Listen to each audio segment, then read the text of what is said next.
दोस्तों राम राम। आप देख रहे हैं कि इस समय हम पारिजात के पेड़ के पास में खड़े हुए हैं और यहीं से आप लोगों को कुछ बताना चाह रहे हैं जो कि एकदम सच्चाई है, सही है। बस ध्यान से आप लोग सुने उस चीज़ को हमारी।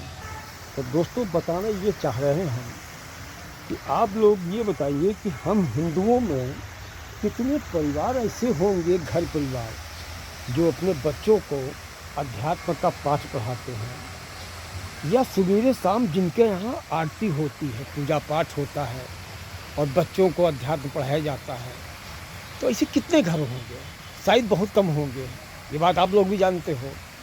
परंतु जो दूसरे धर्म के लोग हैं उनके यहाँ सुबह, दोपहर, शाम बाकायदा अजान होती है और लोग जाते हैं, छोटे से बड़े तक जाते हैं, सब जाते हैं।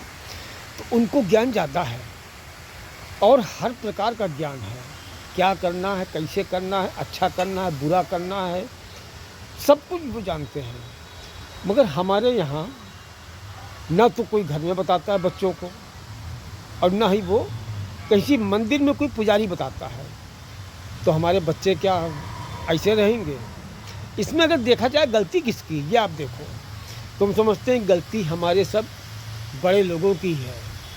हम ही लोग उनको सही से ज्ञान नहीं दे पा रहे हैं। और अगर देखा जाए तो अक्सर घर में आप देख लीजिए, अगर घर में 5 लोग हैं तो पांचों के हाथ में मोबाइल होगा और कोई किसी से बात नहीं कर रहा होगा, चुपचाप अपना अपना मोबाइल देख रहे होंगे। तो आजकल ज़माने में ये हो रहा है, आप देख लीजिए कि बच्चों को कोई अध्यात्म का ज्ञान नहीं है, किसी प्रकार का कोई हम उनको ज्ञान नहीं दे रहे हैं। बच्चे भी मोबाइल में व्यस्त हैं, हम भी मोबाइल में व्यस्त हैं।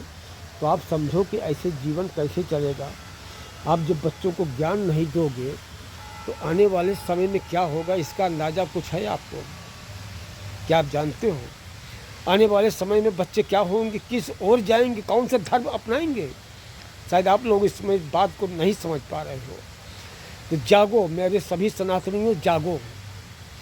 और आपका बच्चा, छोटा बच्चा है, छोटे से ही सिखाइए उसको, क्योंकि जो चीज़ छोटे से सीखी जाती है वो अंतिम तक चलती है और आखिरी में कोई या बीच में कोई चीज़ सिखाई जाती है वो अंतिम छोर तक नहीं चलती है, कभी भी टूट जाती है। जिसकी नींव मजबूत होती है वही बिल्डिंग बढ़िया बनती है और जो ऊपर से बन जाता है वो कभी भी गिराया जा सकता है।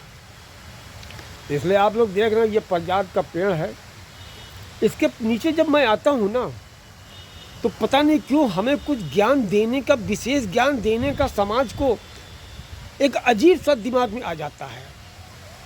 तो उसका कारण आप लोग जानते क्या है?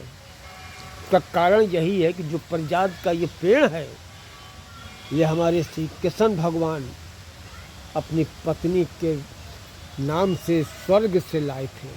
पारिजात का पेड़ जो आप देख रहे हैं, तो इसी पारिजात के पेड़ के पास में अगर कोई दिव्य ज्ञान देता है तो यकीन मानिए वो आपके लिए और आपके परिवार के लिए, आपके बच्चों के लिए, सबके लिए ही हितकर है। तो इस बात को, मेरी बात को पूरी तरह विश्वास करके, यकीन करके आप लोग ध्यान से सुनिए और मानिए। और पीछे ये भी देखिए कि पारिजात का पेड़ आप लोग दर्शन कर रहे हैं, बड़े खुशनसीब आप लोग हैं। इस वजह से इसको विश्वास करके और मेरी बात को सच्चाई मानते हुए ध्यान दीजिए कि आप अपने बच्चों को सनातन क्यों बढ़ा रहे हैं? केवल ऐसे ही कहने से या आपके कलावा बांध लेने से या टीका लगाने से कोई सनातनी नहीं हो जाता था, जब तक उसको सनातन का ज्ञान नहीं होता। जिस प्रकार से कोई पंडित कहे अपने को तो पंडित नहीं कहने लायक है यदि उसके भीतर पांडित्य नहीं है। जिसको ज्ञान हो गया, ब्रह्म ज्ञान जिसको हो गया, वो पंडित बनने के लायक हो जाता है। अभी बहुत से बच्चों से पूछ लीजिए जिनको हनुमान चालीसा या दुर्गा चालीसा या शंकर जी के कोई पाठ नहीं आते होंगे।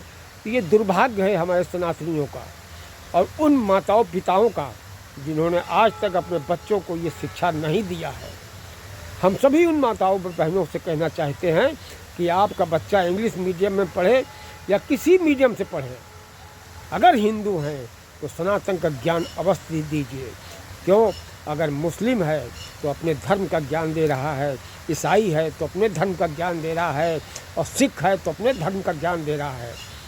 मगर एक हिंदू है, अपने धर्म का ज्ञान दे रहा है, क्योंकि वो खुद ही ज्ञानी इतना हुआ जा रहा है।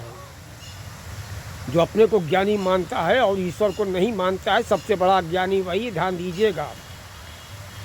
जिसने ईश्वर को ध्यान नहीं दिया, जिसके घर में सुबह शाम पूजा पाठ नहीं होता है, कहना नहीं चाहिए मगर मैं कह रहा हूँ सत्य, तो आपके यहाँ दुर्भाग्य नहीं है तो आने वाला है, सचेत हो जाइए।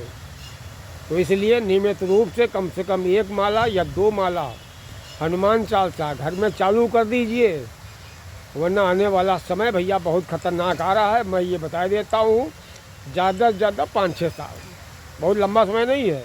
और अभी से चालू करोगे तो सब नियंत्रण हो जाएगा, वरना बाद में चिड़िया चुग गई खेत तो फिर पछताए होत का कोई फ़ायदा नहीं रहेगा। ये हमारी बात को गांठ बांध लीजिएगा। जय श्री राम। अच्छा लगे 5-10 लोगों को भेजिए, उनका भी जीवन बच जाए, आप अपना जीवन बचाइए, प्रभु शरण में आइए, और जो प्रभु के शरण से दूर हुआ उसी का भी बंटाधार हुआ।